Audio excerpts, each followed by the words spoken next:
Yo guys, what is good? It's Cameron from Deck Builders, and today we'll bring you a Zoodiac deck. As you can see, this is a really good, cheap deck, and it's pretty competitive right now. I'd say it's kind of somewhat anti-meta, but before we get into it, if you guys could hit that like, subscribe button, and comment down below Zoodiac, we would really appreciate it. Now, this deck pretty much uses its Zoodiac engine to get build up XYZ monsters that are actually really powerful by themselves. You're able to control the tempo of the game really well, as well as this deck uses a lot of hand traps to get a lot of negates and all that kind of stuff. So you're pretty much focused on trying to control the game and then just beat your opponent by dealing damage. But it now does have an insane win condition with this card right here, the Fortress. This card is a beast considering it can only be affected by XYZ effects, and not too many decks right now are running strong XYZ monsters. It has 4,000 attack, and as well as a special summon from your graveyard effect. This card is just an absolute beast. Now, I don't want to ramble on about how good this deck is, but you can pick it up for fairly cheap, excluding some of the more expensive cards. But the expensive cards are not really too much of a core part of the deck, so you can just replace them with cheaper alternatives very easily. So without further ado, let's get into the deck list. So to start off, we're running 3 copies of Zoodiac RAMRAM. Now, if this card is destroyed by battle or card effect, you can target one Zoodiac monster in your graveyard, except Zoodiac RAMRAM. Special summon it an XYZ monster whose original type is Beast Warrior and has this card as material, gains this effect. When your opponent activates a trap or effect that targets this card, quick effect, you can detach one material from this card and negate the activation. Now, this is pretty good considering that most of your Zoodiac XYZs are Beast Warrior type monsters. In fact, they all are. So you definitely have a lot of cards that you can use this effect with. Then I'm running 3 copies of Zoodiac THOROUGHBLADE. Now, this card's effect is that if this card is normal or special summons, you can discard one Zoodiac card, and if you do, draw 1 card. An XYZ monster whose original type is Beast Warrior and has this card as an XYZ material gains this effect. If this card attacks a defense position monster, inflicts piercing battle damage to your opponent. So if you're getting a few of these Zoodiac monsters attached to an XYZ card, you can gain some pretty cool effects. Then I'm running 3 copies of Zoodiac WHIPTAIL. Quick effect, you can target one Beast Warrior type XYZ monster you control, attach this card from your hand or field to it as a material. A XYZ monster whose original type is Beast Warrior and has this card as a material gains this effect. If this card battles an opponent's monster, after damage calculations, banish that opponent's monster. So now on this deck, we actually run a lot of hand traps. We run 3 copies of Ash Blossom of the Joyous Spring, 2 copies of DD Crow, and then 2 copies of Effect Veiler, as well as 2 copies of Ghost Orge and Snow Rabbit. So that's a lot of hand traps that we run, just so you know we can just use them to get rid of other people's cards, I guess. Now for our one-off cards, we're running 1 copy of Zoodiac Bunny Blast. Now, if this card is destroyed by battle or card effect, you can target one Zoodiac card in your graveyard except Zoodiac Bunny Blaster, add it to your hand. An XYZ monster whose original type is Beast Warrior and has this card as an XYZ material gains this effect. During either player's turn, when your opponent activates a spell or effect that targets this card, you can detach one XYZ material from this card and negate the activation. So with these cards, you can make pretty much any XYZ an absolute beast if he's just got a negates. That's just insane. Then I'm running 1 copy of Zoodiac RATPIER. If this card is normal summoned, you can send 1 Zoodiac card from your deck to the graveyard. And XYZ monsters whose original type is Beast Warrior and has this card as XYZ material gains this effect. Once per turn, you can detach 1 XYZ material from this card, special summon 1 Zoodiac RATPIER from your hand or deck. Then I'm running 1 copy of DINOWRESTLER PANKRATOPS, then 3 copies of Fire Formation TENKI. This is a continuous spell card. When this card is activated, you can add 1 level 4 or lower Beast Warrior type monster from your deck to your hand. All Beast Warrior type monsters you control gain 100 attack.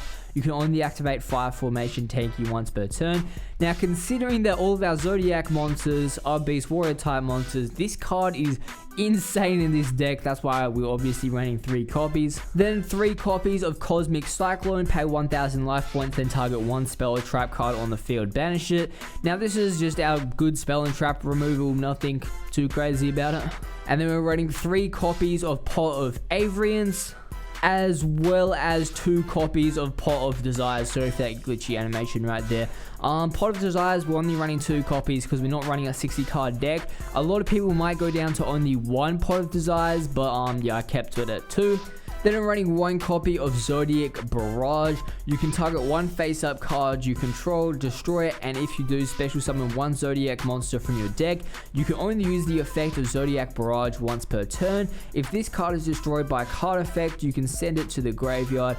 You can target 1 Zoodiac XYZ monster you control. Attach this card from your graveyard to the XYZ monster as an XYZ material. Then we're running 1 copy of Monster Reborn. Then 1 copy of Mind Control, target 1 monster your opponent controls until the end phase. Take control of that target, but it cannot declare an attack or be tributed. Now I'm running 3 copies of Magical Cylinder. Now I probably know this is the most controversial part of this deck list, considering that no one else really runs 3 copies of Magic Cylinder in any deck right now.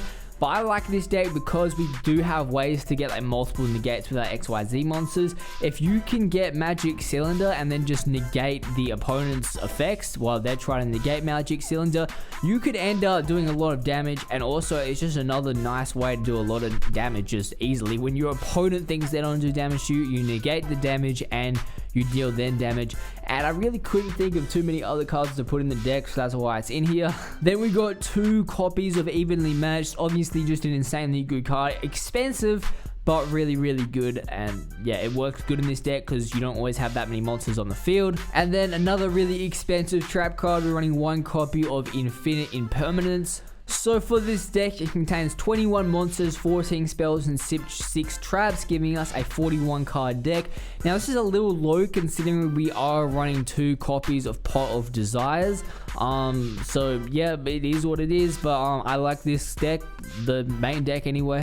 And now let's move on to the extra deck. So we're running 1 copy of Zoodiac Deck. Now this is the best XYZ monster in this deck. It is limited to 1 for a reason. One of the reasons that this deck is actually good right now, it requires 4 level 4 monsters, but once per turn you can also XYZ summon this card by using 1 Zoodiac monster you control with a different name as XYZ material. If you use an XYZ monster, any XYZ materials attached to it also become an XYZ material on this card.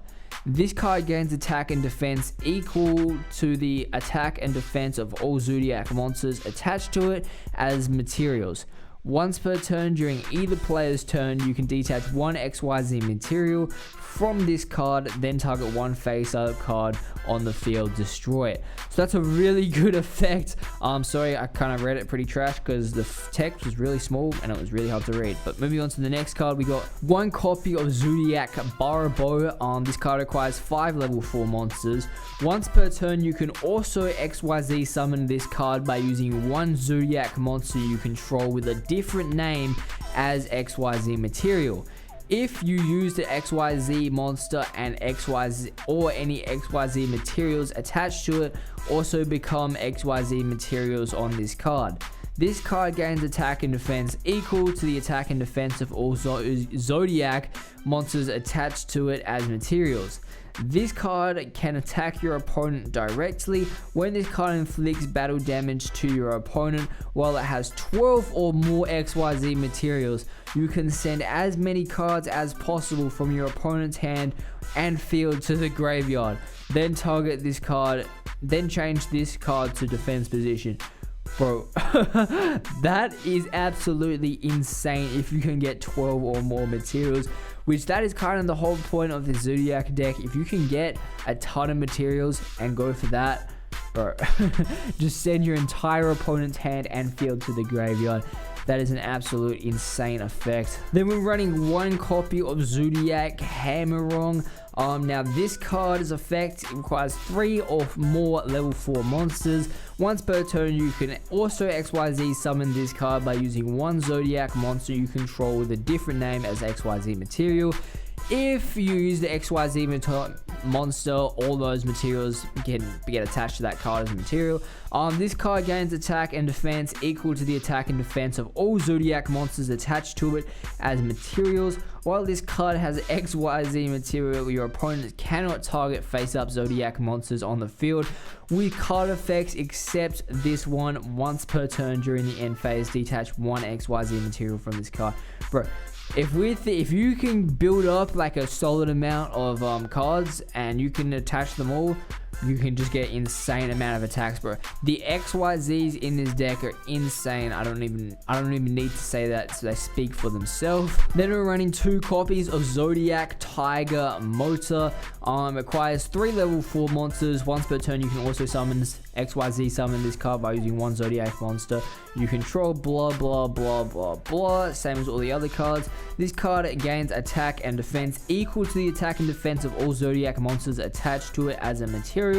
Once per turn, you can detach one XYZ material from this card, then target one XYZ monster you control. Add one Zoodiac monster in your graveyard, attach that Zoodiac monster to that XYZ monster as XYZ materials. So pretty much the same effect as the other card, but slightly better. That's why we're running 2 copies of it. All these cards are just absolutely insane. And then for our last Zoodiac XYZ monster, we're running 3 copies of Zoodiac CHAKANINE. This card requires 2 or more level 4 monsters. That's why we're running 3 copies, so it's the easiest one to summon. Once per turn, you can also XYZ summon this card by using one Zoodiac monster you control with a different name as XYZ material. If this card is used an XYZ monster, then you can get all of its materials and attach them to this card. This card gains attack and defense equal to the attack and defense of all Zoodiac monsters attached to it as materials. Once per turn, you can detach one XYZ material from this card, then target one Zoodiac monster in your graveyard, special summon it, but for the rest of this turn, its effects are negated. Also, it cannot be used as an XYZ material for a summon. This card's also really good because you can just bring back cards. Bring back cards from the graveyard is always pretty useful. So now that we've gone through all the Zoodiac monsters, we're just going to rush through all these cards. We're running 1 copy of DAIGUSTO EMERAL, 1 copy of Tornado Dragon, and then 1 copy of Abyss Dweller. So for our other XCs, just trying to get a few other good rank 4 XCs because that's pretty much just what we need to summon. Okay, now for our big man. Okay, this card is actually insanely good. We're running 1 copy of Infinitrack Fortress Megaclops. Now, this card is definitely difficult to summon. It requires 3 XYZ monsters, but it's one of the reasons that this deck has made a huge comeback as well. Unaffected by other monster effects except those of XYZ monsters. Cannot be destroyed by battle except with an XYZ monster. You can target one XYZ monster in your graveyard and add 1 card your opponent controls. Special summon that monster from your graveyard, and if you do, attach that opponent's card to it as a material. Also, for the rest of this turn, any damage your opponent takes is half. You can only use the effect of Infinitrack Fortress Megaclops once per turn. Now, the reason this card is so good right now is because not too many people are running XCs. Obviously, what's that deck? Wender. Shadows is pretty big right now. Not too many decks are taking advantage of XYZ. So that's why this card is just absolutely beast and feast. Then we're running 1 copy of Nightmare Phoenix, and you can't have one without the other. We're running 1 copy of Nightmare Unicorn, and then we're also running 1 copy of Topologic ZEROBOROS. Now I can't say this name at all whatsoever, but this card, obviously you guys already know, it's an absolute beast. Also just another really good for the link for monster if you just run out of cards or you just can't be bothered or whatever. I wouldn't really get it because it is fairly expensive if you're not playing online, but if you are playing online, then you know, just chuck it on the end of the deck. It's not bad. Okay guys, that's the end of the video. I hope you guys enjoyed it. If you did, as I said at the start, hit that like, subscribe button, and comment down Zoodiac below, as well as letting us know any changes that you would make to the deck list. We do really appreciate it. Also, I'm trying to find other people to help me out making these deck lists, so just comment down below your Twitter if you would be interested in helping out the channel. Once we get monetized, you will get a cut. I'm looking on to bring one extra person, maybe two. If we bring on two, you'll get a 30% cut, and you just have to make a video every 3 weeks. If we bring in two, you get 50% cut, and you only have to make a video every 2nd week. Yeah, we're not monetized yet, not making any money, but eventually when we do, we should be pulling in a decent amount of money. It's gonna be a good job for anyone that knows YuGiOh as well as has a MacBook. The videos are super simple to make. I just got to give you my template, but either way, as I said, if you enjoyed the video, hit that like, subscribe button, and I'm out. See ya.